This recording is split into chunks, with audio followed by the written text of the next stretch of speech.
State भी नीलाम हो सकती है। स्टेट नीलाम पर क्यों होती है? जे देश नीलाम हो रहा है, जे देश ने लाल किला बेचता है, देश स्टेशन बेच रहा है, देश रेलवे बेच रहा है, बड़िया बड़िया कंपनियां बेच रहे हैं। सूबे की तो औकात ही नहीं। सूबा तो बहुत छोटी चीज़ है जिन्हें उस पद्धर के उत्ते बेचनियां ने चीज़ां। ਇਹ ਦੋ ਟੈਕਸ ਲੈ ਕੇ ਸੂਬਾ ਸਰਕਾਰ ਜੋ ਵਾਅਦੇ ਪੂਰੇ ਕੀਤੇ ਗਏ ਨੇ ਸਿਆਸੀ ਪਾਰਟੀਆਂ ਵੱਲੋਂ ਜੋ ਸੱਤਾ ਵਿੱਚ ਆ ਜਾਂਦੀਆਂ ਨੇ ਦੋ ਟੈਕਸ ਦੇ ਸਹਾਰੇ ਪੂਰੀਆਂ ਕਰ ਲੈਣਗੀਆਂ। ਨਹੀਂ, ਪੰਜਾਬ ਸਰਕਾਰ ਨੂੰ ਤਾਂ ਪਹਿਲਾਂ ਹੀ ਤਨਖਾਹਾਂ ਦੇਣ ਲਈ ਜਾਂ ਪਹਿਲੇ ਖਰਚੇ ਪੂਰੇ ਕਰਨ ਲਈ ਨਵਾਂ ਕਰਜ਼ਾ ਲੈਣਾ ਪੈ ਰਿਹਾ। ਕੇਂਦਰ ਸਰਕਾਰ ਨੇ ਇਹ ਫੈਸਲਾ ਕੀਤਾ ਸੀ ਉਦੋਂ ਪਾਰਲੀਮੈਂਟ 'ਚ ਖੜ ਕੇ ਕਿ ਜੇ ਤੁਹਾਡਾ ਰੈਵਨਿਊ ਇੰਨਾ ਟੀਚਾ ਹੈ ਜਿਹੜਾ ਉਹ ਪੂਰਾ ਨਾ ਹੋਇਆ ਤਾਂ ਉਹਦੀ ਭਰਪਾਈ ਅਸੀਂ ਕਰਾਂਗੇ। ਰਾਜਾਂ ਨੂੰ ਇਹ ਕਿਹਾ ਸੀ 5 ਸਾਲ ਲਈ ਘੱਟੋ ਘੱਟ। ਉਹ ਪਿਛਲੇ ਸਾਲ ਹੀ ਜਵਾਬ ਦੇ ਗਏ, ਉਹ ਕਹਿੰਦੇ ਅਸੀਂ ਨਹੀਂ ਦਿੰਦੇ, ਕਰਜ਼ਾ ਲੈਣਾ ਲੈ ਲਓ। 105 ਰੁਪਏ ਤੋਂ ਕ੍ਰਾਸ ਹੋ ਗਿਆ ਪੈਟਰੋਲ ਤੇ ਡੀਜ਼ਲ ਵੀ ਹੁਣ 100 ਦੇ ਨੇੜੇ ਤੇ ਜਿਹੜਾ ਚਲਾ ਗਿਆ। ਇਹ ਜਾਣਬੁੱਝ ਕੇ ਹੈ, ਇਹ ਜਾਣਬੁੱਝ ਕੇ ਕਿ ਦੋਨੋਂ ਸਰਕਾਰਾਂ ਮਨਾਜੀ ਖਾ ਰਹੀਆਂ ਨੇ, ਕੇਂਦਰ ਵੀ ਔਰ ਇਹ ਵੀ। ਕੇਂਦਰ ਸਰਕਾਰ ਤਾਂ ਤੁਸੀਂ ਦੇਖੋ ਕਿ 74,115 ਕਰੋੜ ਰੁਪਈਆ 2014-15 ਚ ਮੋਦੀ ਸਰਕਾਰ ਨੂੰ ਪੈਟਰੋਲ ਡੀਜ਼ਲ ਤੋਂ ਆਉਂਦਾ ਸੀ। ਹੁਣ ਕਿੰਨਾ ਆ ਰਿਹਾ? 3,60,000 ਕਰੋੜ ਰੁਪਏ। ਸ਼ਾਇਦ ਤੁਸੀਂ ਵੀ ਇਹ ਅੰਕੜੇ ਵੱਲੋਂ ਨਜ਼ਰ ਮਾਰੋਗੇ ਤਾਂ ਸਵਿਸ ਬੈਂਕ ਨੇ ਇਹ ਕਿਹਾ ਕਿ ਭਾਰਤੀਆਂ ਦਾ ਪੈਸਾ 200% ਵਧਿਆ ਕਰੋਨਾ ਕਾਲ ਦੇ ਵਿੱਚ। ਪੈਸਾ ਵਧਿਆ ਇਦੋਂ ਪਹਿਲਾਂ ਵੀ ਮੋਦੀ ਹੋਣੀ ਵਾਰ-ਵਾਰ ਕਹਿੰਦੇ ਰਹੇ ਨਾ ਵੀ ਸਵਿਸ ਬੈਂਕ ਜਿਹੜੇ ਵਧਣੇ ਅਸੀਂ ਲਿਆਵਾਂਗੇ 15-15 ਲੱਖ ਹਰ ਇੱਕ ਦੇ ਖਾਤੇ ਪਾ ਦਾਂਗੇ। ਤੇ ਉਹਨਾਂ ਦੇ ਨਾਂ ਹੀ ਦੱਸ ਦੇਣ ਕਿ ਇਸ ਕਰੋਨਾ ਦੇ ਪੀਰੀਅਡ ਦੇ ਵਿੱਚ 23 ਕਰੋੜ ਬੰਦਾ ਗਰੀਬੀ ਦੀ ਰੇਖਾ ਤੋਂ ਹੇਠਾਂ ਚਲਾ ਗਿਆ। ਪਰ ਸੂਬੇ ਦੀਆਂ 8 ਕੰਪਨੀਆਂ ਦਾ ਮੁਨਾਫਾ ਦੁੱਗਣਾ ਹੋ ਗਿਆ। ਤੇ ਉਹ ਦੁੱਗਣਾ ਮੁਨਾਫਾ ਕਿਤੇ ਤਾਂ ਜਾਣਾ ਹੈ, ਕਿਤੇ ਤਾਂ ਲੱਗਣਾ ਹੈ। ਤੇ ਉਸ ਮੁਨਾਫੇ ਦੇ ਵਿੱਚੋਂ ਫਿਰ ਆ ਬਿਊਰੋਕਰੇਟਾਂ ਨੂੰ, ਪਾਲੀਟੀਸ਼ੀਅਨਾਂ ਨੂੰ, ਇਹਨਾਂ ਨੂੰ ਹੀ ਦਿੱਤੇ ਹੋਣੇ ਨਾ। ਲੋਕ ਇਹ ਵੀ ਕਹਿੰਦੇ ਨੇ ਬੈਗਾਂ ਦੇ ਬੈਗ ਦੁਬਈ ਕਿਉਂ ਜਾ ਰਹੇ ਨੇ ਵੱਡੇ ਵੱਡੇ ਬੰਦੇ, ਤੇ ਜਹਾਜ਼ਾਂ ਦੇ ਵਿੱਚ ਭਰ ਕੇ। ਦੁਬਈ ਤਾਂ ਕੋਈ ਰਹਿਣ ਲਈ ਨਹੀਂ ਜਾਂਦਾ ਨਾ, ਦੁਬਈ ਤਾਂ ਕੋਈ ਸਾਧਨ ਹੈ। ਹੁਣ ਉਹ ਕਹਿੰਦੇ ਸਵਿਸ ਵਾਲਾ ਕੰਮ ਦੁਬਈ ਨੇ ਸਟਾਰਟ ਕਰਤਾ ਹੈ। ਇੱਕ ਸਿਆਸੀ ਪਾਰਟੀ ਬਣ ਗਈ, ਸੱਤਾ ਦੇ ਵਿੱਚ ਆ ਜਾਂਦੀ ਹੈ, ਉਹ ਮੁਫਤ ਦੀ ਦਿੱਤੀ ਗਈ ਚੀਜ਼ ਬਾਅਦ 'ਚ ਸਾਨੂੰ ਹੀ ਮੋੜਨੀ ਪੈਣੀ ਹੈ, ਸਾਨੂੰ ਲੋਕਾਂ ਨੂੰ ਹੀ ਮੋੜਨੀ ਪੈਣੀ ਹੈ। ਜਿਸ ਕਰਕੇ ਇਹ ਹੀ ਸਿਆਸੀ ਪਾਰਟੀ ਜੋ ਸੱਤਾ ਆ ਜਾਏਗੀ ਇਹ ਕਰਜ਼ਾ ਲੈਣਗੇ ਲੱਖਾਂ ਕਰੋੜਾਂ ਦਾ, ਤੇ ਫਿਰ ਜਾ ਕੇ ਅਸੀਂ ਕਰਜ਼ਾਈ ਹੋਵਾਂਗੇ। ਇਹਦਾ ਮਤਲਬ ਜੇ ਤਾਂ 300 ਯੂਨਿਟ ਸਭ ਦਾ ਮਾਫ ਕੀਤਾ ਤਾਂ ਇਦੋਂ ਵੱਡਾ ਫਰਾਡ ਕੋਈ ਨਹੀਂ। ਸਭ ਦਾ 300 ਯੂਨਿਟ ਮਾਫ ਕਿਉਂ ਹੈ? ਇੱਕ ਦੇ ਘਰ 20 ਏਸੀ ਚੱਲਦੇ ਨੇ ਤੇ ਉਹ ਅਯਾਸੀ ਕਰ ਰਿਹਾ, ਤੇ ਉਹਨੂੰ 300 ਯੂਨਿਟ ਕਿਉਂ ਮਾਫ ਹੈ? ਤੇ ਜੇ 301 ਯੂਨਿਟ ਤੇ ਪੂਰੇ ਦਾ ਆਏਗਾ ਫਿਰ ਸਭ ਨਾਲ ਫਰਾਡ ਹੈ। ਫਿਰ ਔਰ ਇਸ ਕਰਕੇ ਗੱਲ ਕੇਵਲ ਇਹ ਹੈ ਸੱਤਾਧਾਰੀ ਸਾਡੇ ਬੰਦਿਆਂ ਦੀ ਹੁਣ ਵੀ ਜਿਵੇਂ ਮਰਜ਼ੀ ਹੈ ਉਹ ਸੱਤਾ ਵਾਲੀ ਕੁਰਸੀ ਨੂੰ ਹੱਥ ਪਵਾ ਦਿਓ, ਕਹਾ ਜੋ ਮਰਜ਼ੀ ਲਓ। ਵਾਅਦੇ ਸਰਕਾਰ ਕਰੇ ਤੇ ਭੁਗਤਣ ਪੰਜਾਬ ਦੇ ਲੋਕ। ਨਹੀਂ, ਬਿਲਕੁਲ ਪੰਜਾਬ ਦੇ, ਕਿਉਂਕਿ ਪੰਜਾਬ ਦੇ ਲੋਕ ਹੀ ਭੁਗਤਣਗੇ ਜਿਨ੍ਹਾਂ ਦੀ ਉਹ ਸਰਕਾਰ ਹੈ, ਫਿਰ ਕੇਂਦਰ ਦੀ ਸਰਕਾਰ ਹੈ। ਮੁਫਤ ਲੈਣ ਤੋਂ ਪਹਿਲਾਂ ਪੰਜਾਬ ਦੇ ਲੋਕਾਂ ਨੂੰ ਸੋਚ ਲੈਣਾ ਚਾਹੀਦਾ। ਨਹੀਂ, ਉਹਨਾਂ ਨੂੰ ਇਹ ਸੋਚਣਾ ਚਾਹੀਦਾ ਪੰਜਾਬ ਦੇ ਲੋਕਾਂ ਨੂੰ ਤਾਂ ਕਿ ਇੱਕ ਏਜੰਡਾ ਤਿਆਰ ਕਰਕੇ ਇਹੋ ਜਿਹੀਆਂ ਪਾਰਟੀਆਂ ਨੂੰ ਕਟਹਿਰੇ 'ਚ ਖੜਾ ਕਰਨਾ ਚਾਹੀਦਾ। ਇੱਕ ਅਲਟਰਨੇਟਿਵ ਲੱਭਦੇ ਨੇ ਪੰਜਾਬ ਦੇ ਲੋਕ। ਇਹ ਵੀ ਤਾਂ ਸਵਾਲ ਹੋਣਾ ਚਾਹੀਦਾ, ਜਦ ਪਾਰਟੀਆਂ ਆਪਦੀ ਜੇਬ 'ਚ ਪੈਸੇ ਦੇਣ, ਜੋ ਚੀਜ਼ਾਂ ਉਹ ਕਹਿੰਦੇ ਨੇ ਮੁਫਤ ਆਪਦੀ ਜੇਬ 'ਚ ਪੈਸੇ ਦੇਣ, ਖਜ਼ਾਨੇ 'ਚ ਕਿਉਂ ਖਰਚਦੇ ਨੇ? ਖਜ਼ਾਨਾ ਤਾਂ ਉਹ ਲੋਕਾਂ ਦਾ ਨਾ, ਆਮ ਲੋਕਾਂ ਦਾ, ਜਦੋਂ ਨੌਕਰੀਆਂ ਵੀ ਮਿਲਣੀਆਂ ਨੇ, ਸਹੂਲਤਾਂ ਵੀ ਮਿਲਣੀਆਂ ਨੇ, ਪਿੰਡੂ ਗ੍ਰਾਂਟਾਂ ਵੀ ਜਾਣੀਆਂ ਨੇ। ਪਰ ਇਹ ਵੀ ਤਾਂ ਸਵਾਲ ਹੋਣੇ ਚਾਹੀਦੇ ਨੇ, ਮੁਫਤ ਦੋਗੇ ਤਾਂ ਪੈਸਾ ਕਿੱਥੋਂ ਆਊਗਾ? ਕਿ ਪਾਰਟੀਆਂ ਵੀ ਜਿਹੜਾ ਪੈਸਾ ਮਨਮੱਤਾ ਬਹਾਉਂਦੀਆਂ ਨੇ ਉਹ ਜੇਬ 'ਚੋਂ ਕਿੱਥੋਂ ਦੇਣਗੀਆਂ? ਉਹ ਤਾਂ ਲੁੱਟਣ ਆ ਰਹੇ ਨੇ।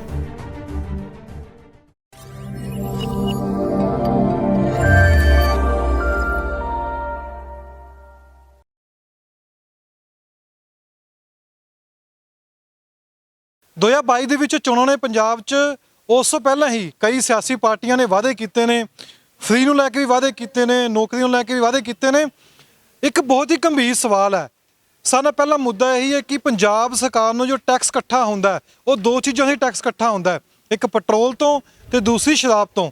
ਬਾਕੀ GST ਦੇ ਵਿੱਚ ਜੋ ਵੀ ਵਸਤੂ ਆਈਆਂ ਨੇ ਉਹ ਸਾਰਾ ਹੀ ਟੈਕਸ ਕੇਂਦਰ ਸਰਕਾਰ ਲੈ ਗਈ ਹੈ। ਫਿਰ ਕੇਂਦਰ ਸਰਕਾਰ ਆਪਦੇ ਹਿਸਾਬ ਨਾਲ ਤੈਅ ਕਰਦੀ ਹੈ ਵੀ ਸੂਬੇ ਨੂੰ ਕਿੰਨੇ ਪੈਸੇ ਦੇਣੇ ਨੇ। ਸੂਬੇ ਦੇ ਵੱਧ ਅਧਿਕਾਰਾਂ ਦੀ ਜਦੋਂ ਵੀ ਗੱਲ ਆਉਂਦੀ ਹੈ ਉਸ ਵੇਲੇ ਪੰਜਾਬ ਨੂੰ ਅਨੰਦਪੁਰ ਸਾਹਿਬ ਦਾ ਮਤਾ ਤਾਂ ਯਾਦ ਆਉਂਦਾ, ਪਰ ਕਿਸੇ ਨੇ ਗੱਲ ਨਹੀਂ ਕੀਤੀ। ਇੱਕ ਬਹੁਤ ਵੱਡਾ ਇਤਿਹਾਸ ਹੈਗਾ ਅਨੰਦਪੁਰ ਸਾਹਿਬ ਮਤੇ ਦਾ ਵੀ। ਤੇ ਦੂਸਰੇ ਪਾਸੇ ਜੋ ਵਾਅਦੇ ਕੀਤੇ ਜਾਂਦੇ ਨੇ ਕਿ ਸ਼ਰਾਬ ਤੇ ਪੈਟਰੋਲ 'ਚ ਜੋ ਟੈਕਸ ਆਉਂਦਾ ਕਿ ਵਾਕਈ ਸੂਬੇ ਦੀ ਜੋ ਸਰਕਾਰ ਹੈ ਪੰਜਾਬ ਦੀ ਉਹ ਸਾਰੇ ਵਾਅਦੇ ਪੂਰੇ ਕਰ ਲੇਗੀ ਕਿ ਨੌਕਰੀਆਂ ਦੇ ਪਾਉਣਗੀਆਂ। ਜੇ ਸਾਰੇ ਹੀ ਪੈਸੇ ਕੇਂਦਰ ਸਰਕਾਰ ਲੈ ਗਈ ਤਾਂ ਕੀ ਇਹਨਾਂ ਦੋ ਚੀਜ਼ਾਂ ਦੇ ਉੱਤੇ ਜੋ ਟੈਕਸ ਲੱਗਦਾ ਉਸ ਦੇ ਨਾਲ ਸੂਬੇ ਦੇ ਜੋ ਵੀ ਕੰਮ ਨੇ ਜਾਂ ਸੂਬੇ ਵਿੱਚ ਜੋ ਵੀ ਲੋੜਵੰਦ ਵਸਤਾਂ ਦੀ ਲੋੜ ਹੈ ਜਾਂ ਸੂਬੇ ਦੀ ਹੋਰ ਵੀ ਜਿਹੜੇ ਲੋੜੀਂਦੀ ਚੀਜ਼ਾਂ ਨੇ ਉਹ ਪੂਰੀਆਂ ਹੋ ਜਾਂਦੀਆਂ ਨੇ? ਇਸ ਉੱਪਰ ਚਰਚਾ ਕਰਾਂਗੇ। ਸਾਡੇ ਨਾਲ ਮੌਜੂਦ ਨੇ ਸੀਨੀਅਰ ਪੱਤਰਕਾਰ ਹਮੀਦ ਸਿੰਘ। ਸ਼ੁਰੂਆਤ ਕਰਾਂਗੇ ਸੂਬੇ ਤੇ ਕੇਂਦਰ ਦੇ ਟੈਕਸ ਉੱਤੋਂ ਹੀ। ਸਰ ਵਾਹਿਗੁਰੂ ਖਾਲਸਾ ਵਾਹਿਗੁਰੂ ਫਤਿਹ ਜੀ। ਫਤਿਹ ਜੀ। ਮੈਂ ਪਹਿਲਾ ਸਵਾਲ ਇਹ ਹੈ ਕਿ ਸ਼ਰਾਬ ਤੇ ਪੈਟਰੋਲ ਇਹ ਦੋ ਚੀਜ਼ਾਂ ਦੇ ਉੱਤੇ ਟੈਕਸ ਮਿਲਦਾ ਪੰਜਾਬ ਨੂੰ, ਉਸ ਤੋਂ ਬਾਅਦ ਵੱਡੇ ਵੱਡੇ ਵਾਅਦੇ ਨੇ। 2022 ਦਾ ਸਮਾਂ, ਚੋਣਾਂ ਦੇ ਵਿੱਚ ਵੱਡੇ ਵੱਡੇ ਵਾਅਦੇ ਨੇ। ਫ੍ਰੀ ਬੱਸ ਸੇਵਾ ਹੋ ਗਈ, 300 ਯੂਨਿਟ ਵੀ ਫ੍ਰੀ ਕਰ ਦਿੱਤੀ ਗਈ ਹੈ, ਆਟਾ ਦਾਲ ਦੀ ਸਕੀਮ ਵੀ ਚੱਲਦੀ ਰਹੀ ਹੈ। ਕਿ ਵਾਕਈ ਹੀ ਇਹ ਦੋ ਟੈਕਸ ਲੈ ਕੇ ਸੂਬਾ ਸਰਕਾਰ ਜੋ ਵਾਅਦੇ ਕੀਤੇ ਗਏ ਨੇ ਸਿਆਸੀ ਪਾਰਟੀਆਂ ਵੱਲੋਂ ਜੋ ਸੱਤਾ ਵਿੱਚ ਆ ਜਾਂਦੀਆਂ ਨੇ, ਦੋ ਟੈਕਸ ਦੇ ਸਹਾਰੇ ਪੂਰੀਆਂ ਕਰ ਲੈਣਗੀਆਂ? ਨਹੀਂ, ਪੰਜਾਬ ਸਰਕਾਰ ਨੂੰ ਤਾਂ ਪਹਿਲਾਂ ਹੀ ਤਨਖਾਹਾਂ ਦੇਣ ਲਈ ਜਾਂ ਪਹਿਲੇ ਖਰਚੇ ਪੂਰੇ ਕਰਨ ਲਈ ਨਵਾਂ ਕਰਜ਼ਾ ਲੈਣਾ ਪੈ ਰਿਹਾ। ਹੁਣ ਵੀ ਸਿਚੁਏਸ਼ਨ ਇਹੀ ਹੈ, ਕਿਉਂਕਿ ਨਵਾਂ ਇਸੇ ਕਰਕੇ ਕਰਜ਼ਾ ਬੜੇ ਵੱਡੇ ਪੱਧਰ ਤੇ ਵੱਧਦਾ ਜਾ ਰਿਹਾ ਨਾ। ਕਰਜ਼ਾ ਵੱਧਦਾ ਕਿਉਂਕਿ ਤੁਹਾਡੇ ਕੋਲ ਸਾਧਨ ਉਹਨੇ ਹੈ ਨਹੀਂ, ਤੇ ਤੁਸੀਂ ਐਲਾਨ ਜਾਂ ਜਿਹੜੀਆਂ ਜ਼ਰੂਰੀ ਕਮਿਟਡ ਐਕਸਪੈਂਡੀਚਰ ਜਿਹਨੂੰ ਕਹਿੰਦੇ ਨੇ ਪ੍ਰਤੀਬੱਧ, ਜਿਵੇਂ ਤਨਖਾਹਾਂ ਦੇਣੀਆਂ ਨੇ, ਪੈਨਸ਼ਨਾਂ ਦੇਣੀਆਂ ਨੇ, ਜਾਂ ਜਿਹੜੀ ਮੁਫਤ ਦੀ ਕੋਈ ਵੀ ਚੀਜ਼ ਦੇਣੀ ਆ ਉਹ ਵੀ ਦੇਣੀ ਆ, ਬਾਕੀ ਦੀਆਂ ਜਿਹੜੀਆਂ ਚੀਜ਼ਾਂ ਹੋ ਰਹੀਆਂ ਨੇ। ਔਰ ਇਹਦੇ 'ਚ ਇਹ ਹੋ ਗਿਆ ਕਿ ਗਵਰਨਮੈਂਟ ਕੋਲ ਪਹਿਲਾਂ ਸੂਬਿਆਂ ਦੇ ਲਿਹਾਜ਼ ਨਾਲ ਟੈਕਸ ਲਾਉਣ ਦਾ ਹੱਕ ਸੀ ਜਾਂ ਟੈਕਸ ਹਟਾਉਣ ਦਾ ਹੱਕ ਸੀ, GST ਤੋਂ ਪਹਿਲਾਂ। ਉਸ ਤੋਂ ਪਹਿਲਾਂ ਕਿਉਂਕਿ ਸਾਡੇ ਖੇਤੀ ਤੇ ਮੰਨ ਲਓ ਬਹੁਤ ਘੱਟ ਟੈਕਸ ਸੀ, ਪੈਸਟੀਸਾਈਡ ਤੇ, ਟੈਕਨੋਲੋਜੀ ਤੇ ਜਾਂ ਹੋਰਾਂ ਗੱਲਾਂ ਤੇ। ਹੁਣ ਉਹਦੇ ਤੇ ਵੀ ਉਨਾ ਹੀ ਟੈਕਸ ਲੱਗਦਾ ਕਿਉਂਕਿ ਸਾਰੇ ਇੱਕੋ ਕਰਤਾ, ਉਹ ਕਹਿੰਦੇ GST ਦੇ ਦਾਇਰੇ ਦੇ ਵਿੱਚ ਆ ਗਿਆ। ਤੇ ਸੂਬਾ ਸਰਕਾਰਾਂ ਇਸ ਕਰਕੇ ਮਾਰੀਆਂ ਗਈਆਂ। ਕੇਂਦਰ ਸਰਕਾਰ ਨੇ ਇਹ ਫੈਸਲਾ ਕੀਤਾ ਸੀ ਉਦੋਂ ਪਾਰਲੀਮੈਂਟ 'ਚ ਖੜ ਕੇ ਕਿ ਜੇ ਤੁਹਾਡਾ ਰੈਵਨਿਊ ਇੰਨਾ ਟੀਚਾ ਹੈ ਜਿਹੜਾ ਉਹ ਪੂਰਾ ਨਾ ਹੋਇਆ ਤਾਂ ਉਹਦੀ ਭਰਪਾਈ ਅਸੀਂ ਕਰਾਂਗੇ। ਰਾਜਾਂ ਨੂੰ ਇਹ ਕਿਹਾ ਸੀ 5 ਸਾਲ ਲਈ ਘੱਟੋ ਘੱਟ। ਉਹ ਪਿਛਲੇ ਸਾਲ ਹੀ ਜਵਾਬ ਦੇ ਗਏ, ਉਹ ਕਹਿੰਦੇ ਅਸੀਂ ਨਹੀਂ ਦਿੰਦੇ, ਕਰਜ਼ਾ ਲੈਣਾ ਲੈ ਲਓ। ਮਤਲਬ ਜੇ ਆਸੇ ਪੈਸੇ ਹੈਗੇ ਨੇ, ਕਰਜ਼ੇ ਵਾਸਤੇ ਪੈਸੇ ਨੇ ਆਪੇ ਫਸਣਗੇ, ਤੇ ਜੇ ਕਰਜ਼ਾ ਨਹੀਂ ਦੇਣਗੇ ਤਾਂ ਉਹ ਜਿਵੇਂ ਆਪਾਂ ਕਹਿੰਦੇ ਆ ਵੀ ਸਾਰਿਆਂ ਦੀ ਬੋਲੀ ਹੋ ਜਾਏਗੀ ਤੇ ਸਾਰੀਆਂ ਨਿਲਾਮ ਹੋ ਜਾਣਗੀਆਂ ਚੀਜ਼ਾਂ ਜਿਹੜੀਆਂ ਉਸੇ ਲੈਵਲ ਤੇ ਨੇ। ਸਟੇਟ ਵੀ ਨਿਲਾਮ ਹੋ ਸਕਦੀ ਹੈ। ਸਟੇਟ ਨਿਲਾਮ ਵਰਗੀ ਹੁੰਦੀ ਹੈ। ਜੇ ਦੇਸ਼ ਨਿਲਾਮ ਹੋ ਰਿਹਾ, ਜੇ ਦੇਸ਼ ਨੇ ਲਾਲ ਕਿਲਾ ਵੇਚਤਾ ਹੈ, ਦੇਸ਼ ਸਟੇਸ਼ਨ ਵੇਚ ਰਿਹਾ ਹੈ, ਦੇਸ਼ ਰੇਲਵੇ ਵੇਚ ਰਿਹਾ, ਵੱਡੀਆਂ ਵੱਡੀਆਂ ਕੰਪਨੀਆਂ ਵੇਚ ਰਿਹਾ, ਸੂਬੇ ਦੀ ਤਾਂ ਔਕਾਤ ਹੀ ਨਹੀਂ। ਸੂਬਾ ਤਾਂ ਬਹੁਤ ਛੋਟੀ ਚੀਜ਼ ਹੈ ਜਿਹਨੇ ਉਸ ਪੱਧਰ ਦੇ ਉੱਤੇ ਵੇਚਣੀਆਂ ਨੇ ਚੀਜ਼ਾਂ। ਇਸੇ ਕਰਕੇ ਇਹ ਹੈ ਕਿ ਜਿਹੜਾ ਤੁਹਾਡੇ ਪੈਟਰਨ ਹੈ, ਬਲਕਿ ਪੈਟਰੋਲ ਡੀਜ਼ਲ ਨੂੰ ਵੀ ਲੋਕਾਂ ਦੇ ਲਈ ਬਹੁਤ ਜ਼ਿਆਦਾ ਲੁੱਟ ਰਹੀ ਹੈ ਕੇਂਦਰ ਸਰਕਾਰ ਤੇ ਸੂਬਾ ਸਰਕਾਰ। 105 ਰੁਪਏ ਤੋਂ ਕ੍ਰਾਸ ਹੋ ਗਿਆ ਪੈਟਰੋਲ, ਤੇ ਡੀਜ਼ਲ ਵੀ ਹੁਣ 100 ਦੇ ਨੇੜੇ ਤੇ ਜਿਹੜਾ ਚਲਾ ਗਿਆ। ਇਹ ਜਾਣਬੁੱਝ ਕੇ ਹੈ, ਇਹ ਜਾਣਬੁੱਝ ਕੇ ਹੈ ਕਿ ਦੋਨੋਂ ਸਰਕਾਰਾਂ ਮਲਾਜੀ ਖਾ ਰਹੀਆਂ ਨੇ, ਕੇਂਦਰ ਵੀ ਔਰ ਇਹ ਵੀ। ਕੇਂਦਰ ਸਰਕਾਰ ਤਾਂ ਤੁਸੀਂ ਦੇਖੋ ਕਿ 74,115 ਕਰੋੜ ਰੁਪਈਆ 2014-15 ਚ ਮੋਦੀ ਸਰਕਾਰ ਨੂੰ ਪੈਟਰੋਲ ਡੀਜ਼ਲ ਤੋਂ ਆਉਂਦਾ ਸੀ। ਹੁਣ ਕਿੰਨਾ ਆ ਰਿਹਾ? 3,60,000 ਕਰੋੜ ਰੁਪਈਆ। ਅੱਛਾ, ਮੇਰੇ ਸਿਰ ਇੱਕ ਸਵਾਲ ਹੈ। ਸਵਿਸ ਬੈਂਕ ਨੇ ਕਿਹਾ ਕਿ ਭਾਰਤ ਦੇ ਲੋਕਾਂ ਦੀ ਸੂਚੀ ਜਿਹੜੀ ਹੈ ਬੈਂਕ ਵਿੱਚ ਪੈਸਾ ਜਮ੍ਹਾਂ ਹੋ ਰਿਹਾ ਸਵਿਸ ਬੈਂਕ 'ਚ 200% ਵੱਧ ਗਈ ਹੈ ਕਰੋਨਾ ਕਾਲ ਦੇ ਵਿੱਚ। ਸ਼ਾਇਦ ਤੁਸੀਂ ਵੀ ਇਹ ਅੰਕੜੇ ਵੱਲੋਂ ਨਜ਼ਰ ਮਾਰੋਗੇ ਤਾਂ ਸਵਿਸ ਬੈਂਕ ਨੇ ਇਹ ਕਿਹਾ ਕਿ ਭਾਰਤੀਆਂ ਦਾ ਪੈਸਾ 200% ਵਧਿਆ ਕਰੋਨਾ ਕਾਲ ਦੇ ਵਿੱਚ। ਨਹੀਂ, ਪੈਸਾ ਵਧਿਆ ਇਦੋਂ ਪਹਿਲਾਂ ਵੀ ਮੋਦੀ ਹੋਣੀ ਬਾਰ-ਬਾਰ ਕਹਿੰਦੇ ਰਹੇ ਨਾ ਵੀ ਸਵਿਸ ਬੈਂਕ ਜਿਹੜੇ ਅਸੀਂ ਲਿਆਵਾਂਗੇ 15-15 ਲੱਖ ਹਰ ਇੱਕ ਦੇ ਖਾਤੇ ਪਾ ਦਾਂਗੇ, ਤੇ ਉਹਨਾਂ ਦੇ ਨਾਂ ਹੀ ਦੱਸ ਦੇਣ ਜਿਹੜੇ ਨਾਂ ਕਲੀਅਰ ਹੋਏ ਨੇ, ਕਿਹੜੇ ਬੰਦੇ ਦੇ ਪੈਸੇ ਨੇ, ਕਿੱਥੇ ਨੇ। ਨਾਂ ਕਈ ਤਾਂ ਆ ਵੀ ਗਏ ਸੀ ਮੀਡੀਆ 'ਚ, ਤੇ ਤੁਸੀਂ ਸਾਰਿਆਂ ਦੇ ਨਾਮ ਦੱਸਣ ਲਈ ਵੀ ਤਿਆਰ ਨਹੀਂ ਹੋ। ਬਾਕੀ ਤਾਂ ਬਾਅਦ ਦੀ ਗੱਲ ਹੈ। ਫਸਦੇ ਨੇ ਆਪ ਫਸਦੇ ਨੇ। ਨਹੀਂ, ਸਾਰੇ ਫਸਣੇ। ਉਹਦਾ ਕਾਰਨ ਇਹ ਹੈ ਕਿ ਅਗਲੀ ਗੱਲ ਇਹ ਹੈ ਕਿ ਇਸ ਕਰੋਨਾ ਦੇ ਪੀਰੀਅਡ ਦੇ ਵਿੱਚ 23 ਕਰੋੜ ਬੰਦਾ ਗਰੀਬੀ ਦੀ ਰੇਖਾ ਤੋਂ ਹੇਠਾਂ ਚਲਾ ਗਿਆ, ਪਰ ਸੂਬੇ ਦੀਆਂ 8 ਕੰਪਨੀਆਂ ਦਾ ਮੁਨਾਫਾ ਦੁੱਗਣਾ ਹੋ ਗਿਆ। ਤੇ ਉਹ ਦੁੱਗਣਾ ਮੁਨਾਫਾ ਕਿਤੇ ਤਾਂ ਜਾਣਾ ਹੈ, ਕਿਤੇ ਤਾਂ ਲੱਗਣਾ, ਤੇ ਉਸ ਮੁਨਾਫੇ ਦੇ ਵਿੱਚੋਂ ਫਿਰ ਆ ਬਿਊਰੋਕਰੇਟਾਂ ਨੂੰ, ਪੋਲੀਟੀਸ਼ੀਅਨਾਂ ਨੂੰ, ਇਹਨਾਂ ਨੂੰ ਹੀ ਦਿੱਤੇ ਹੋਣੇ ਨਾ। ਤੇ ਉਹਨਾਂ ਦਾ ਇੱਥੇ ਹਿਸਾਬ ਕਿਤਾਬ ਕੋਈ ਨਹੀਂ ਬਣਦਾ, ਉੱਥੇ ਹੀ ਕਿਤੇ ਗਿਆ। ਉਹ ਸਾਰੇ ਕੰਮਾਂ ਦੇ ਵਿੱਚ ਚਾਹੇ NPA ਮਾਫ ਕੀਤਾ, ਚਾਹੇ ਬਾਕੀ ਨੇ, ਉਹ 'ਚ ਸਾਰੇ ਜਾਂ ਵੱਡੇ ਪੋਲੀਟੀਸ਼ੀਅਨ ਨੇ, ਜਾਂ ਵੱਡਾ ਬਿਊਰੋਕਰੇਟ ਹੈ, ਜਾਂ ਵੱਡਾ ਬਿਜ਼ਨਸਮੈਨ ਹੈ। ਹੋਰ ਤਾਂ ਤੀਜਾ ਬੰਦਾ ਹੀ ਨਹੀਂ ਉਹਦੇ 'ਚ ਕੋਈ। ਆ ਬੈਂਕ ਐਮਪਲਾਈ ਨੇ ਕਈ ਵਾਰ ਲਿਸਟਾਂ ਛਾਪੀਆਂ ਨੇ, ਔਰ ਬਾਰ-ਬਾਰ ਕਰਕੇ ਆ ਨਾਮ ਵੀ ਆਉਂਦੇ ਨੇ, ਪੰਜਾਬ ਦਿਆਂ ਦੇ ਵੀ ਕਈ ਦੇ ਆਉਂਦੇ ਨੇ, ਬਾਕੀ ਦੇ ਵੀ ਕਈ ਦੇ ਆਉਂਦੇ ਨੇ। ਇਹ ਤਾਂ ਸਾਰਾ ਲੁੱਟ ਕੇ ਕਿਤੇ ਜਾਣ ਦਾ ਸਵਾਲ ਹੈ। ਔਰ ਦੂਜੀ ਗੱਲ ਇਸੇ ਕਰਕੇ ਤਾਂ ਸਵਾਲ ਹੈ ਕਿ ਪੋਲੀਟੀਸ਼ੀਅਨ ਦਾ ਜਿਹੜਾ ਸਰੋਕਾਰ ਹੈ ਉਹ ਇੱਥੋਂ ਦੀ ਨਾ ਧਰਤੀ ਨਾਲ, ਨਾ ਇੱਥੋਂ ਦੇ ਲੋਕਾਂ ਨਾਲ, ਨਾ ਕਿਤੇ ਹੋਰ ਹੈ। ਸਭ ਦੇ ਬੱਚੇ ਬਾਹਰ ਕਿਤੇ ਛੱਡੇ ਹੋਏ ਨੇ, ਕਿਤੇ ਨਾ ਕਿਤੇ ਰਹਿ ਰਹੇ ਨੇ, ਤੇ ਇਦੋਂ ਬਾਅਦ ਉਹਨਾਂ ਨੇ ਉੱਥੇ ਆਖਰ ਵਾਲੀ ਜ਼ਿੰਦਗੀ ਬਹੁਤੀ ਵਾਰ ਜੇ ਪਾਵਰ ਨਾ ਇੱਥੇ ਰਹੀ ਤਾਂ ਉੱਥੇ ਚਲੇ ਜਾਣਾ। ਇਹਨਾਂ ਨੂੰ ਕੋਈ ਪਰਵਾਹ ਨਹੀਂ ਹੈ। ਇਸ ਕਰਕੇ ਸੋਚ ਰਹੇ ਨਾ ਵੀ ਜੇ ਇੱਥੇ ਨਹੀਂ ਤਾਂ ਉੱਥੇ ਸੀ, ਪੈਸਾ ਬਣਾਓ, ਅਮਨ ਮੱਤਾ ਜਿੱਥੇ ਮਰਜ਼ੀ ਜਾਂਦਾ ਰਹੇ। ਔਰ ਲੋਕ ਇਹ ਵੀ ਕਹਿੰਦੇ ਨੇ ਬੈਗਾਂ ਦੇ ਬੈਗ ਦੁਬਈ ਕਿਉਂ ਜਾ ਰਹੇ ਨੇ ਵੱਡੇ ਵੱਡੇ ਬੰਦੇ, ਤੇ ਜਹਾਜ਼ਾਂ ਦੇ ਵਿੱਚ ਭਰ ਕੇ। ਦੁਬਈ ਤਾਂ ਕੋਈ ਰਹਿਣ ਲਈ ਨਹੀਂ ਜਾਂਦਾ ਨਾ, ਦੁਬਈ ਤਾਂ ਕੋਈ ਸਾਧਨ ਹੈ। ਹੁਣ ਉਹ ਕਹਿੰਦੇ ਸਵਿਸ ਵਾਲਾ ਕੰਮ ਦੁਬਈ ਨੇ ਸਟਾਰਟ ਕਰਤਾ, ਤੇ ਉੱਥੇ ਦੀਆਂ ਬੈਂਕਾਂ ਦੇ ਵਿੱਚ ਇਹ ਕੰਮ ਜਿਹੜੇ ਉਸ ਲੈਵਲ ਤੇ ਹੋਣ ਲੱਗ ਗਏ ਨੇ। ਇਹ ਸਾਰਾ ਲੁੱਟ ਦਾ ਮਾਲ ਹੈ, ਤੇ ਉਹ ਲੁੱਟ ਦੇ ਮਾਲ ਦੇ ਕਰਕੇ ਹੀ ਜਿਹੜਾ ਦੇਸ਼ ਹੈ ਉਹ ਕਮਜ਼ੋਰ ਵੀ ਹੋ ਰਿਹਾ, ਤੇ ਔਰ ਲੋਕਾਂ ਨੂੰ ਕੋਈ ਸਹੂਲਤਾਂ ਜਿਹੜੀਆਂ ਮਿਲਣੀਆਂ ਨੇ ਉਹ ਵੀ ਨਹੀਂ ਮਿਲ ਰਹੀਆਂ। ਅੱਛਾ ਸਰ, ਸਿੰਪਲ ਜਿਹਾ ਸਵਾਲ, ਸਿੱਧਾ ਜਿਹਾ ਸਵਾਲ, ਜੇ ਪੰਜਾਬ ਦੇ ਲੋਕਾਂ ਨੂੰ ਕੁਝ ਮੁਫਤ ਮਿਲ ਰਿਹਾ ਕਿ ਪੰਜਾਬ ਦੇ ਲੋਕ ਕਰਜ਼ਾਈ ਹੋਣਗੇ, ਕਿ ਪੰਜਾਬ ਦੇ ਲੋਕ ਕਰਜ਼ਾ ਲਾਉਂਦੇ ਹੀ ਉਹਨਾਂ ਲੱਕ ਟੁੱਟ ਜੂਗਾ? ਕਿਉਂਕਿ ਸਿਆਸੀ ਪਾਰਟੀਆਂ ਦੇ ਵਾਅਦੇ ਕਰ ਦਿੱਤੇ ਨੇ ਵੀ ਅਸੀਂ ਆਹ ਵੀ ਵਾਅਦਾ ਕਰਾਂਗੇ, ਆਹ ਵੀ ਵਾਅਦਾ ਕਰਾਂਗੇ, ਫ੍ਰੀ ਦੇ ਰਹੇ ਨੇ, ਤਿੰਨੇ ਪਾਰਟੀਆਂ ਦਾ ਹਾਲ ਦੇਖ ਲਓ, ਤਿੰਨੇ ਚੀਜ਼ਾਂ ਫ੍ਰੀ ਕਰਦੇ ਨੇ ਤਿੰਨੇ ਪਾਰਟੀਆਂ। ਕਿ ਲੱਗਦਾ ਕਿ ਉਹੀ ਜੋ ਮੁਫਤ ਵਿੱਚ ਦੇ ਨੇ, ਜੋ ਇੱਕ ਸਿਆਸੀ ਪਾਰਟੀ ਬਣ ਗਈ ਸੱਤਾ ਦੇ ਵਿੱਚ ਆ ਜਾਂਦੀ ਹੈ, ਉਹ ਮੁਫਤ ਦੀ ਦਿੱਤੀ ਗਈ ਚੀਜ਼ ਬਾਅਦ ਚ ਸਾਨੂੰ ਹੀ ਮੋੜਨੀ ਪੈਣੀ ਹੈ, ਸਾਨੂੰ ਲੋਕਾਂ ਨੂੰ ਹੀ ਮੋੜਨੀ ਪੈਣੀ ਹੈ। ਜਿਸ ਕਰਕੇ ਇਹ ਹੀ ਸਿਆਸੀ ਪਾਰਟੀ ਜੋ ਸੱਤਾ ਆ ਜਾਏਗੀ, ਇਹ ਕਰਜ਼ਾ ਲੈਣਗੇ ਲੱਖਾਂ ਕਰੋੜਾਂ ਦਾ, ਤੇ ਫਿਰ ਜਾ ਕੇ ਅਸੀਂ ਕਰਜ਼ਾਈ ਹੋਵਾਂਗੇ। ਨਹੀਂ, ਸਵਾਲ ਹੀ ਇਹ ਪੈਦਾ ਹੁੰਦਾ ਹੈ ਕਿ ਤੁਸੀਂ ਸਰਕਾਰੀ ਖਜ਼ਾਨੇ 'ਚੋਂ ਰਿਸ਼ਵਤ ਦੇਣ ਦਾ ਤਰੀਕਾ ਸ਼ੁਰੂ ਕਰ ਲਿਆ। ਜੇਬ 'ਚੋਂ ਨਹੀਂ ਦਿੰਦੇ, ਉਹ ਵੀ ਸਰਕਾਰ ਦੇ ਖਜ਼ਾਨੇ 'ਚੋਂ ਦਿਆਂਗੇ, ਉਹ ਵੀ ਜੇ ਮੈਨੂੰ ਜਿਤਾਤਾ ਤਾਂ ਦਿਆਂਗੇ, ਉਦੋਂ ਬਿਨਾਂ ਨਹੀਂ ਦਿਆਂਗੇ। ਇਹ ਤਾਂ ਤੁਸੀਂ ਦੇਖੋ। ਔਰ ਦੂਜੀ ਗੱਲ ਇਹ ਹੈ ਕਿ ਜਿਹੜਾ ਜਿਹਾ ਅਸੀਂ ਸਮਾਜ ਬਣਾਇਆ ਹੋਇਆ, ਜਿਹ 'ਚ ਬਹੁਤ ਵਰਗ ਪਛੜ ਗਏ ਕਿਸੇ ਤਰੀਕੇ ਦੇ ਕਰਕੇ, ਔਰ ਉਹਨਾਂ ਕੋਲ ਕੋਈ ਰੋਜੀ ਰੋਟੀ ਦਾ ਸਾਧਨ ਨਹੀਂ, ਉਹਨਾਂ ਲਈ ਸਬਸਿਡੀ ਦੇਣਾ ਜਾਂ ਉਹਨਾਂ ਦੀ ਸੋਸ਼ਲ ਸਿਕਿਉਰਿਟੀ ਦਾ ਨੈਟਵਰਕ, ਉਹਨੂੰ ਸਬਸਿਡੀ ਨਾ ਕਹੋ, ਉਹਦੇ ਲਈ ਸਮਾਜਿਕ ਸੁਰੱਖਿਆ ਦਾ ਕੋਈ ਤਾਣਾ ਬਾਣਾ ਬੁਣਿਆ ਜਾਣਾ ਚਾਹੀਦਾ। ਜਿਹੜਾ ਬੇਰੁਜ਼ਗਾਰ ਹੈ ਜਾਂ ਰੁਜ਼ਗਾਰ ਨਹੀਂ ਦੇ ਸਕਦੇ, ਉਹਨੂੰ ਬੇਰੁਜ਼ਗਾਰੀ ਭੱਤਾ ਮਿਲਣਾ ਚਾਹੀਦਾ। ਇਹ ਫੰਡਾਮੈਂਟਲ ਰਾਈਟ ਹੋਣਾ ਚਾਹੀਦਾ ਉਸ ਪੱਧਰ ਦੇ ਉੱਤੇ। ਜਿਹੜੇ ਲੋਕ ਵੱਖ-ਵੱਖ ਹੋਰ ਨੇ, ਜੇ ਸਿਹਤ ਦੀ ਇਲਾਜ ਨਹੀਂ ਕਰਾ ਸਕਦੇ ਤਾਂ ਉਹਨਾਂ ਦੀ ਜ਼ਿੰਮੇਵਾਰੀ ਸਟੇਟਾਂ ਨੂੰ ਲੈਣੀ ਚਾਹੀਦੀ ਹੈ। ਜੇਕਰ ਵਿੱਦਿਆ ਹਾਸਲ ਨਹੀਂ ਕਰ ਸਕਦੇ ਤਾਂ ਵਿੱਦਿਆ ਦੀ ਇਹ ਗੱਲਾਂ ਤਾਂ ਨਹੀਂ ਗੱਲਾਂ। ਜਿਹੜੇ ਲੋਕ ਤਾਂ ਇਹ ਕਹਿੰਦੇ ਨਾ ਕਿ ਕਿਉਂ ਦਿੰਦੇ ਹੋ ਇਹਨਾਂ ਨੂੰ, ਵੀ ਉਹ ਗਲਤ ਹੈ। ਪਰ ਸਵਾਲ ਇਹ ਹੁੰਦਾ ਹੈ ਕਿ ਕੀ ਤੁਸੀਂ ਸਭ ਨੂੰ ਉਹ ਦੇ ਰਹੇ ਹੋ, ਜਾਂ ਉਹ ਜਿਵੇਂ ਬਿਜਲੀ ਮੁਫਤ ਦਾ ਸਵਾਲ ਹੈ, ਔਰ ਪਹਿਲਾਂ ਖੇਤੀ ਦੀ ਬਿਜਲੀ ਮੁਫਤ ਦੇ ਸਵਾਲ ਤੇ ਆਪਾਂ ਗੱਲ ਕਰੀਏ। ਇੱਥੇ ਅਮਰਿੰਦਰ ਸਿੰਘ ਨੇ ਕਿਹਾ ਸੀ, ਕਿਉਂਕਿ ਬਹੁਤ ਜ਼ਿਆਦਾ ਮਾਹਰ ਇਹ ਕਹਿੰਦੇ ਰਹੇ ਕਿ ਜੇ ਤੁਸੀਂ ਦੇਣੇ ਵੀ ਹੈ 5 ਏਕੜ ਤੱਕ ਕੋਈ ਲਿਮਟ ਲਾ ਦਿਓ, ਕੋਈ ਇੱਕ ਟਿਊਬਵੈੱਲ ਦੀ ਲਿਮਟ ਲਾ ਦਿਓ। ਇਹ 50-50 ਟਿਊਬਵੈੱਲ 200 ਟਿਊਬਵੈੱਲ ਵਾਲੇ ਕਿਉਂ ਇੰਨੇ ਲੈਂਦੇ ਨੇ? ਬਾਦਲ ਵਰਗੇ ਜਾਂ ਬਾਕੀ ਬੰਦੇ, ਅਮਰਿੰਦਰ ਵਰਗੇ ਜਿਨ੍ਹਾਂ ਦੇ ਬਹੁਤ ਜ਼ਿਆਦਾ ਨੇ, ਉਹ ਖਿਲਾ ਰਹੇ ਨੇ ਨਾ ਮਲਾਈ, ਇਹਨਾਂ ਦੇ ਆਪਣੇ ਹੀ ਨੇ, ਉਹ ਸਭ ਕੁਝ ਹੈ। ਔਰ ਇਸੇ ਕਰਕੇ ਪਰ ਜਦੋਂ ਇੱਥੇ ਅਮਰਿੰਦਰ ਸਿੰਘ ਨੇ ਕਹਿਤਾ ਖੜ ਕੇ 2017 ਚ ਵਿਧਾਨ ਸਭਾ ਚ ਜੂਨ ਚ ਕਿ ਆਜੋ ਆਪਾਂ ਛੱਡ ਦਈਏ, ਪਹਿਲਾਂ ਕਿਸੇ ਨੇ ਛੱਡੀ? ਚਿੱਠੀਆਂ ਇੱਕ ਦੋ ਨੇ ਲਿਖੀਆਂ ਸੀ, 3-4 ਬੰਦਿਆਂ ਨੇ, ਬਸ ਇਸ ਤੋਂ ਬਾਅਦ ਕੋਈ ਛੱਡਣ ਲਈ ਤਿਆਰ ਨਹੀਂ ਹੈ। ਔਰ ਉਹ ਬੰਦੇ, ਇਹਨਾਂ ਦਾ ਫਾਇਦਾ, ਹਾਂ ਕੁਆਲੀਫਾਈ ਕਰੋ ਉਹਨੂੰ ਕਿ ਜਿਹੜੇ ਫਾਰਮਰ ਨਹੀਂ ਅਫੋਰਡ ਕਰ ਸਕਦੇ ਉਹਨੂੰ ਤੁਸੀਂ ਸਹਾਇਤਾ ਦਿਓ। ਜਿਹੜੇ ਬੰਦੇ ਆੜਤੀਏ ਵੀ ਨੇ, ਜਿਹੜੇ ਬੰਦੇ ਮਤਲਬ ਹੋਟਲ ਵੀ ਨੇ ਉਹਨਾਂ ਦੇ, ਤੇ ਖੇਤੀ ਵੀ ਹੈ, ਤੇ ਬਾਕੀ ਚੀਜ਼ਾਂ, ਉਹਨੂੰ ਵੀ ਤੁਸੀਂ ਛੱਡ ਰਹੇ ਹੋ। ਇਹੀ ਕੇਜਰੀਵਾਲ ਕਰ ਰਿਹਾ। ਕੇਜਰੀਵਾਲ ਨੇ ਇੱਕ ਗੱਲ ਤਾਂ ਉਦੋਂ ਕੀਤੀ, ਅਜੇ ਕਲੀਅਰ ਨਹੀਂ ਹੈ। ਜਦੋਂ ਪ੍ਰੈਸ ਕਾਨਫਰੰਸ ਦੇ ਵਿੱਚ ਬੈਠਾ ਸੀ, ਜਦੋਂ ਤੋਂ ਸਵਾਲ ਪੁੱਛਿਆ ਗਿਆ ਕਿ ਜੇ 301 ਰੁਪਈਆ ਆਉਂਦਾ ਤਾਂ ਪੂਰਾ ਬਿੱਲ ਆਊਗਾ ਜਾਂ ਉੱਪਰਲੇ 1 ਰੁਪਈਏ ਦਾ ਆਏਗਾ, ਤੇ ਉਹ ਕਹਿੰਦਾ 301 ਦਾ ਆਊਗਾ। ਤੇ ਭਗਵੰਤ ਮਾਨ ਫਿਰ ਉਹਨੂੰ ਕਹਿੰਦਾ, ਸੁਣ ਰਿਹਾ ਵੀਡੀਓ ਦੇ ਵਿੱਚ, ਕਿ ਨਹੀਂ ਜੀ 1 ਦਾ ਆਊਗਾ ਕਿ 301 ਦਾ ਆਊ? ਫਿਰ ਕਹਿੰਦਾ 301 ਦਾ ਆਊਗਾ। ਤੇ ਹੁਣ ਉਹਨਾਂ ਨੇ ਬਦਲੀ ਹੈ ਰਵਾਇਤ। ਇਹਦਾ ਮਤਲਬ ਜੇ ਤਾਂ 300 ਯੂਨਿਟ ਸਭ ਦਾ ਮਾਫ ਕੀਤਾ ਹੈ ਤਾਂ ਇਦੋਂ ਵੱਡਾ ਫਰਾਡ ਕੋਈ ਨਹੀਂ ਹੈ। ਫਿਰ ਸਭ ਦਾ 300 ਯੂਨਿਟ ਮਾਫ ਕਿਉਂ ਹੈ?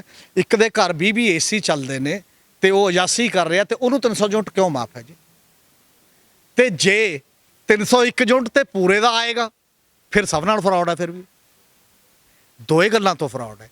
ਤੀਜੀ ਗੱਲ ਇਹ ਹੈ ਕਿ ਇਹਦੇ ਨਾਲ ਦੀ ਨਾਲ ਫਿਰ ਹੋਰ ਵੀ ਗੱਲ ਜੁੜੀ ਹੋਈ ਹੈ ਕਿ ਉਹ ਪੈਸਾ ਕਿੱਥੋਂ ਆਏਗਾ, ਭਰੂਗਾ ਕੌਣ? ਉਹੀ ਜੋ ਸਵਾਲ ਪਹਿਲਾਂ ਕੀਤਾ ਨਾ, ਕਰਜ਼ਾ ਤਾਂ ਆਪਣੇ ਸਿਰ ਹੀ ਹੋਣਾ ਨਾ। ਹੁਣ 11,600 ਕਰੋੜ ਦੇ ਲਗਭਗ ਪਹਿਲਾਂ ਹੀ ਹੈ 200 ਯੂਨਿਟ ਚ, ਕੁਛ ਉਹਦੇ ਚ ਹੋਰ ਜੁੜ ਜੂਗਾ ਕਿਤੋਂ ਨਾ ਕਿਤੋਂ ਲਿਆ ਕੇ। ਔਰ ਇਸ ਕਰਕੇ ਗੱਲ ਕੇਵਲ ਇਹ ਹੈ ਸੱਤਾਧਾਰੀ ਸਾਡੇ ਬੰਦਿਆਂ ਦੀ ਹੁਣ, ਵੀ ਜਿਵੇਂ ਮਰਜ਼ੀ ਹੈ ਉਹ ਸੱਤਾ ਵਾਲੀ ਕੁਰਸੀ ਨੂੰ ਹੱਥ ਪਵਾ ਦਿਓ, ਕਹਾ ਜੋ ਮਰਜ਼ੀ ਲਓ।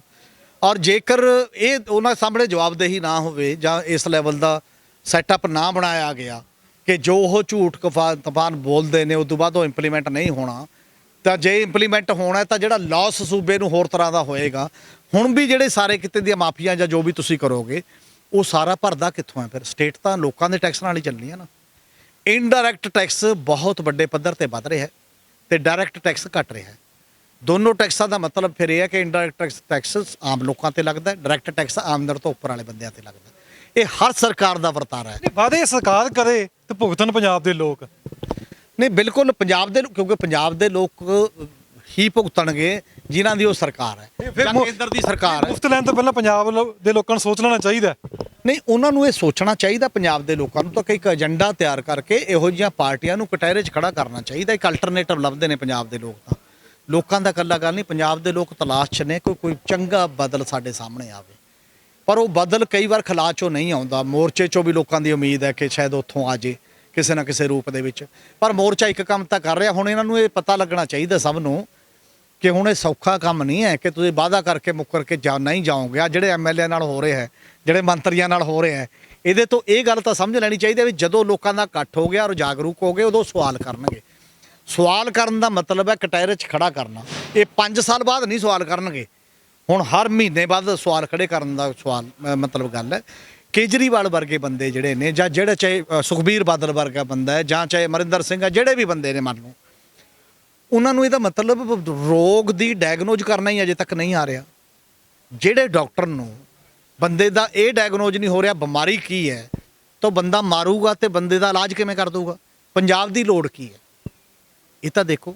ਪੰਜਾਬ ਦੀ ਲੋੜ ਹੈ ਕਿ ਉਹਨੂੰ ਆਪਣੇ ਫੈਸਲੇ ਆਪ ਕਰਨ ਦੇ ਹੱਕ ਮਿਲਣ ਫੈਡਰਲ ਢਾਂਚਾ, ਠੀਕ ਹੈ। ਕੋਈ ਪੰਜਾਬ ਦੀ ਸਿਆਸੀ ਪਾਰਟੀ ਹੁੰਦੀ ਹੈ, ਗੋਡੇ ਤੇ ਪਹਿਲਾਂ ਟੇਕ ਦਿੰਦੀ ਕੇਂਦਰ ਸਰਕਾਰ ਤੇ, ਫੈਸਲੇ ਕਿੱਥੋਂ ਹੋ ਜਾਣਗੇ? ਉਹੀ ਸਵਾਲ ਹੈ, ਤੁਸੀਂ ਡਾਇਗਨੋਜ਼ ਕਰਦੇ ਹੋ ਨਾ ਪਹਿਲਾਂ ਕਿ ਫੈਸਲਾ ਕਾਹਦੇ ਲਈ ਆਊਗਾ।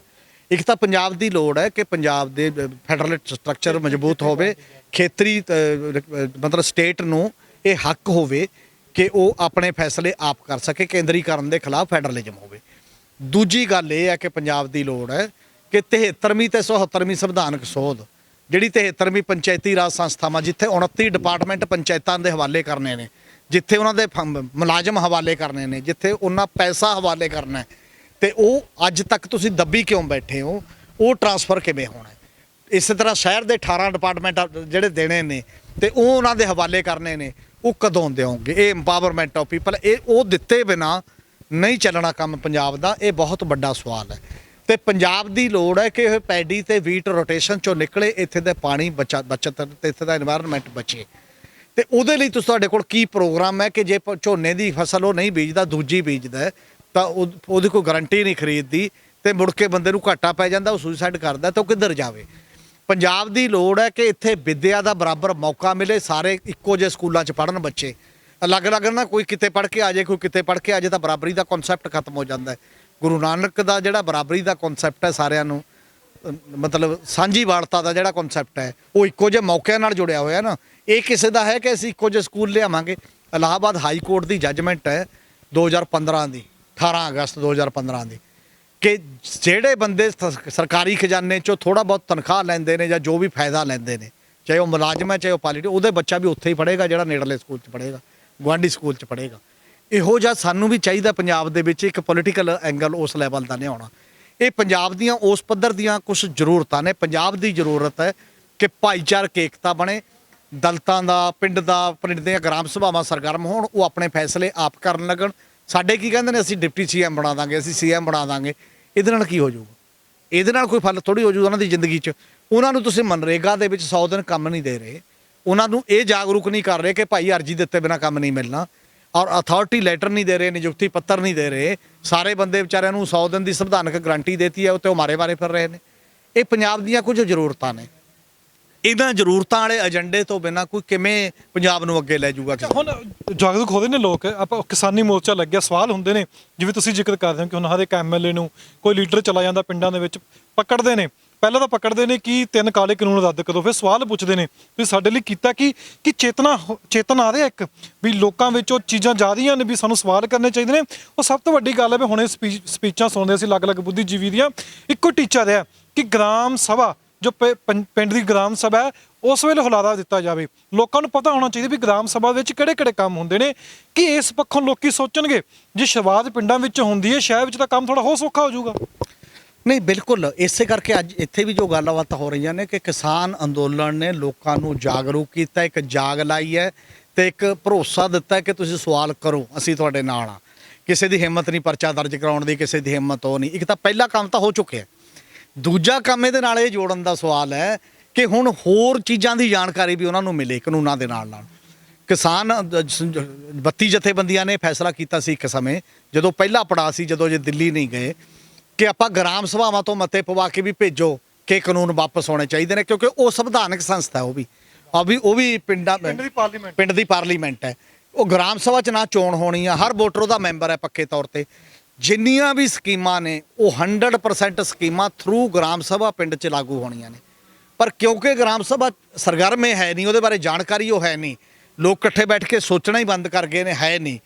ਤੇ ਉਹ ਇਸ ਕਰਕੇ ਭਟਕ ਕੇ ਫਿਰ ਕੁਝ ਪੰਚ ਸਰਪੰਚ ਜਿਹੜੇ ਸੱਤਾਧਾਰੀ, ਕਿਉਂਕਿ ਧੜੇਬਾਜ਼ੀ ਹੈਗੀ ਹੈ ਤੇ ਉਹਦੇ ਨਾਲ ਜੁੜੇ ਹੁੰਦੇ ਨੇ, ਤੇ ਉਹ ਰਲ ਕੇ ਨਾਲੇ ਤਾਂ ਮਾਇਆ ਛਕਦੇ ਨੇ ਜਿਹੜੇ ਉਹ ਚੀਜ਼ਾਂ ਨੇ ਪਿੰਡ ਦੀਆਂ, ਤੇ ਨਾਲੇ ਲੋਕ ਵਿਚਾਰੇ ਜਿਹੜਾ ਪੈਸਾ ਆਉਂਦਾ, ਸਕੀਮਾਂ ਲਾਗੂ ਹੋਣੀਆਂ ਹੁੰਦੀਆਂ ਨੇ, ਉਹ ਸਕੀਮਾਂ ਲਾਗੂ ਨਹੀਂ ਹੁੰਦੀਆਂ।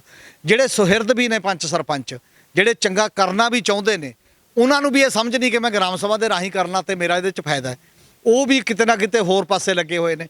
ਇਹਦੇ ਲਈ ਜਾਗਰੂਕਤਾ ਦਾ ਸਵਾਲ ਹੈ। ਇਹ ਬੁੱਧੀਜੀਵੀਆਂ ਦੀ ਵੀ ਲੋੜ ਹੈ, ਉਹ ਲਿਖਣ ਵੀ, ਬੋਲਣ ਵੀ, ਇਹਦੇ ਲਈ ਜਥੇਬੰਦੀਆਂ ਦਾ ਵੀ ਜਨਤਕ ਜੇ ਕਿਸਾਨ ਮੋਰਚਾ ਇਹ ਫੈਸਲਾ ਕਰ ਲੇ ਇਹਨਾਂ ਚੋਣਾਂ 'ਚ ਤੇ ਗ੍ਰਾਮ ਸਭਾਵਾਂ ਸਰਗਰਮ ਕਰੋ ਤੇ ਮਤੇ ਪਾਓ ਗ੍ਰਾਮ ਸਭਾਵਾਂ ਦੇ ਵਿੱਚ, ਇਹਨਾਂ ਲੀਡਰਾਂ ਨੂੰ ਕਹੋ ਕਿ ਆਓ ਅਸੀਂ ਤੁਹਾਡੇ ਤੋਂ ਸਵਾਲ ਕਰਾਂਗੇ। ਸਾਂਝੇ ਉਹਨਾਂ ਨੇ 21 ਮੈਂਬਰੀ ਕਮੇਟੀ ਬਣਾਉਣ ਦਾ ਫੈਸਲਾ ਕੀਤਾ ਸੀ ਔਰ ਪਿਛਲੇ ਦਿਨਾਂ ਤੋਂ ਇਹ ਗੱਲ ਵੀ ਚੱਲ ਰਹੀ ਹੈ ਕਿ ਉਹ 21 ਮੈਂਬਰੀ ਬਣਾਓ ਤੇ ਉਹਨੂੰ ਟ੍ਰੇਨਡ ਕਰੋ ਕਿ ਸਵਾਲ ਕਿਹੜੇ ਕਰਨੇ ਨੇ ਤੇ ਉਹ 21 ਮੈਂਬਰ ਗ੍ਰਾਮ ਸਭਾ ਬੁਲਾਉਣਾ ਸ਼ੁਰੂ ਕਰ ਦੇਣ।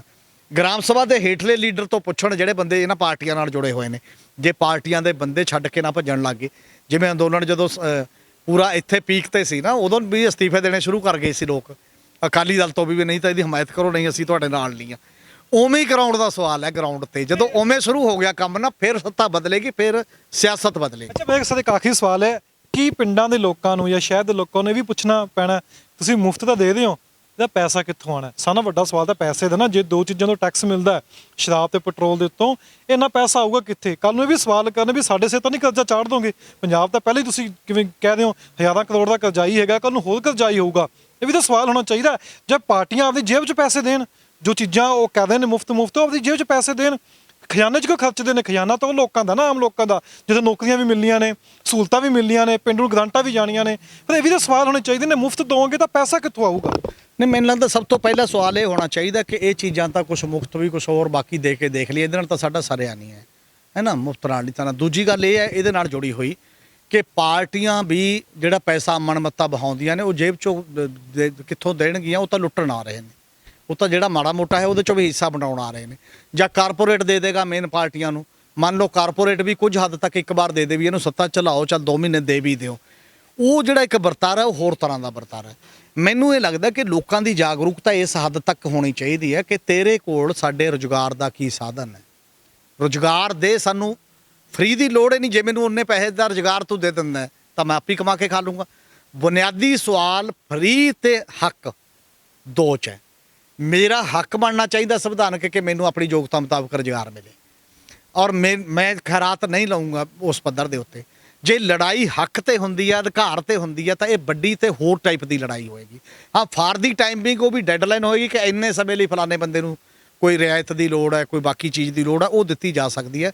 ਪਰ ਇਹ ਵਰਤਾਰਾ ਕਿਉਂਕਿ ਤੁਰੰਤ ਵੋਟ ਕੈਸ਼ ਕਰਨ ਦਾ ਵਰਤਾਰਾ ਹੈ ਜਿਹੜਾ ਪਾਰਟੀਆਂ ਨੇ ਪਾਤਾ, ਇੱਕ ਚਾਰਟ ਹੈ ਜਿਹੜੀ ਪਾਰਟੀਆਂ ਨੇ ਸਟਾਰਟ ਕਰਤੀ ਉਸ ਪੱਧਰ ਦੇ ਉੱਤੇ।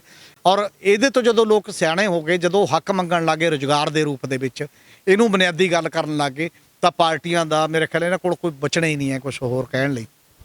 ਇਹ ਸਾਰੀ ਗੱਲ ਬਸ ਸੁਣੀਏ। ਸਾਡੇ ਨਾਲ ਮੌਜੂਦ ਸਨ ਸੀਨੀਅਰ ਪੱਤਰਕਾਰ ਹਮੀਦ ਸਿੰਘ। ਇੰਟਰਵਿਊ ਕਰਨ ਦਾ ਮਕਸਦ ਇਹੀ ਸੀ ਕਿ ਪਿੰਡਾਂ ਦੇ ਵਿੱਚ ਸਿਆਸੀ ਲੀਡਰ ਆਉਂਦੇ ਨੇ, ਹੁਣ ਵੀ ਫ੍ਰੀ ਕਹਿ ਕੇ ਇੱਕ ਕੀਤੀ ਜਾ ਰਹੀ ਹੈ, ਇਹ ਪੈਸਾ ਤੁਹਾਡੀ ਜੇਬਾਂ 'ਚ ਹੀ ਜਾਣਾ, ਟੈਕਸ ਦੇ ਰੂਪ ਵਿੱਚ ਜਾਣਾ। ਜੇ ਸਿਆਸੀ ਪਾਰਟੀਆਂ ਵੈਸੇ ਨਹੀਂ ਮੰਗ ਸਕਦੀਆਂ, ਪਰ ਟੈਕਸ ਦੇ ਰੂਪ 'ਚ ਤਾਂ ਪੈਸਾ ਜਾਊਗਾ। ਹਜ਼ਾਰਾਂ ਕਰੋੜ ਪਹਿਲਾਂ ਹੀ ਕਰਜ਼ਾਈ ਹੈ ਪੰਜਾਬ, ਫਿਰ ਹੋਰ ਕਰਜ਼ਾਈ ਹੋਊਗਾ। ਮੁਫਤ ਤੁਹਾਨੂੰ ਸਹੂਲਤ ਮਿਲ ਜੂਗੀ, ਵੋਟਾਂ ਤੋਂ ਪਹਿਲਾਂ ਕੀ ਵੋਟਾਂ ਤੋਂ ਬਾਅਦ ਵੀ ਮਿਲੇਗੀ। ਨੌਕਰੀ ਮੰਗੋ, ਨੌਕਰੀ ਮੰਗ ਕੇ ਹੀ ਤੁਸੀਂ ਬੱਸਾਂ ਦਾ ਸਫ਼ਰ ਫ੍ਰੀ ਕਰ ਸਕਦੇ ਹੋ, ਨੌਕਰੀ ਹੋਊਗੀ। ਤੁਸੀਂ ਆਪਣੇ ਬਿਜਲੀ ਦਾ ਬਿੱਲ ਵੀ ਭਰ ਸਕਦੇ ਹੋ, ਨੌਕਰੀ ਹੋਏਗੀ। ਆਟਾ ਦਾਲ ਦੀ ਸਕੀਮ ਜੋ ਚੱਲਦੀ ਪਈ ਹੈ, ਫਿਰ ਤੁਸੀਂ ਆਟਾ ਦਾਲ ਵੀ ਆਪਣੀ ਕਮਾਈ ਵਿੱਚੋਂ ਖਰੀਦ ਸਕਦੇ ਹੋ। ਸਵਾਲ ਕਰੋ ਲੀਡਰਾਂ ਨੂੰ ਵੀ ਸਾਨੂੰ ਮੁਫਤ ਵਿੱਚ ਕੁਛ ਨਾ ਦਿਓ, ਸਾਨੂੰ ਸਾਡਾ ਰੋਜ਼ਗਾਰ ਦਿਓ। ਸਾਨੂੰ ਰੋਜ਼ਗਾਰ ਸਾਡੇ ਕੋਲ ਹੋਊਗਾ ਤਾਂ ਅਸੀਂ ਹਰ ਇੱਕ ਚੀਜ਼ ਖਰੀਦ ਵੀ ਸਕਦੇ ਹਾਂ ਤੇ ਬਿੱਲ ਵੀ ਭਰ ਸਕਦੇ ਹਾਂ। ਤਾਂ ਜਿਸ ਤਰੀਕੇ ਨਾਲ ਸਿਆਸੀ ਪਾਰਟੀਆਂ ਨੇ ਇੱਕ ਰਵਾਇਤ ਪਾ ਲਈ ਹੈ ਮੁਫਤ ਦੀ ਚੀਜ਼ ਕਹਿ ਕੇ, ਕੋਈ ਇੱਕ ਸਿਆਸੀ ਪਾਰਟੀ ਮੁਫਤ ਦਿੰਦਾ, ਉਹ ਇੱਕ ਕਦਮ ਅੱਗੇ ਵੱਧ ਕੇ ਨਾਲ ਹੋਰ ਚੀਜ਼ਾਂ ਵੀ ਮੁਫਤ ਕਰ ਦਿੰਦਾ। ਸਵਾਲ ਤੁਸੀਂ ਕਰਨੇ ਨੇ, ਕਰਜ਼ਾਈ ਹੁੰਦਾ ਜਾ ਰਿਹਾ ਪੰਜਾਬ, ਔਰ ਪੈਸਾ ਆਊਗਾ ਕਿੱਥੇ? ਜੇ ਮੁਫਤ ਕਰਕੇ ਕਹਿ ਰਹੇ ਨੇ ਪੈਸਾ ਆਊਗਾ ਕਿੱਥੋਂ ਦੀ? ਕੀ ਸਿਆਸੀ ਪਾਰਟੀਆਂ ਆਪਣੀ ਪਾਰਟੀਆਂ ਵਿੱਚੋਂ ਫੰਡ ਦੇ ਤੌਰ ਤੇ ਦੇਣਗੀਆਂ, ਜਾਂ ਜੋ ਖਜ਼ਾਨਾ ਖਾਲੀ ਕਹਿੰਦੇ ਨੇ, ਜਦੋਂ ਵੀ ਸੱਤਾ ਵਿੱਚ ਕੋਈ ਪਾਰਟੀ ਆ ਜਾਂਦੀ ਹੈ ਤਾਂ ਉਸ ਤੋਂ ਬਾਅਦ ਕਹਿੰਦੇ ਨੇ ਕਿ ਖਜ਼ਾਨਾ ਖਾਲੀ ਹੈ, ਪਿਛਲੀ ਪਾਰਟੀ ਨੇ ਤਾਂ ਕੁਝ ਛੱਡਿਆ ਨਹੀਂ ਸੀ। ਉਸ ਤੋਂ ਬਾਅਦ ਪਹਿਲਾਂ ਕਹਿ ਦਿੰਦੇ ਨੇ ਕਿ ਅਸੀਂ ਤੁਹਾਨੂੰ ਮੁਫਤ ਦਿੰਦੇ ਹਾਂ। ਸਵਾਲ ਤੁਸੀਂ ਕਰਨੇ ਨੇ, ਸਵਾਲ ਕਰਨਾ ਤੁਹਾਡਾ ਫਰਜ਼ ਬਣਦਾ ਹੈ। ਜੇ ਆਪਣੇ ਲੀਡਰ ਨੂੰ ਚੁਣਦੇ ਹੋ, ਵੋਟ ਪਾਉਂਦੇ ਹੋ, ਤਾਂ ਸਵਾਲ ਵੀ ਕਰਿਆ ਕਰੋ। ਇਸੇ ਸਵਾਲਾਂ ਤੋਂ ਹੀ ਪੰਜਾਬ ਜਾਗਰੂਕ ਹੋਊਗਾ, ਪਿੰਡ ਦੇ ਲੋਕ ਜਾਗਰੂਕ ਹੋਣਗੇ, ਪੂਰਾ ਦੇਸ਼ ਜਾਗਰੂਕ ਹੋਊਗਾ। ਸ਼ੁਰੂਆਤ ਕਰਨੀ ਪੈਣੀ ਹੈ, ਸ਼ੁਰੂਆਤ ਹੋਈ ਵੀ ਹੈ, ਕਿਸਾਨੀ ਅੰਦੋਲਨ ਨੇ ਇਹ ਸ਼ੁਰੂਆਤ ਕੀਤੀ ਵੀ ਹੈ। ਪੰਜਾਬ ਦੇ ਲੋਕਾਂ ਨੇ ਲੀਡਰਾਂ ਨੂੰ ਸਵਾਲ ਵੀ ਕੀਤੇ ਨੇ, ਪਰ ਸੰਵਿਧਾਨ ਤੇ ਕਾਨੂੰਨ ਦੇ ਪੱਖੋਂ ਵੀ ਤੁਹਾਨੂੰ ਜਾਗਰੂਕ ਹੋਣਾ ਪੈਣਾ ਕਿ ਤੁਹਾਡੇ ਕਿਹੜੇ-ਕਿਹੜੇ ਰਾਈਟ ਬਣਦੇ ਨੇ।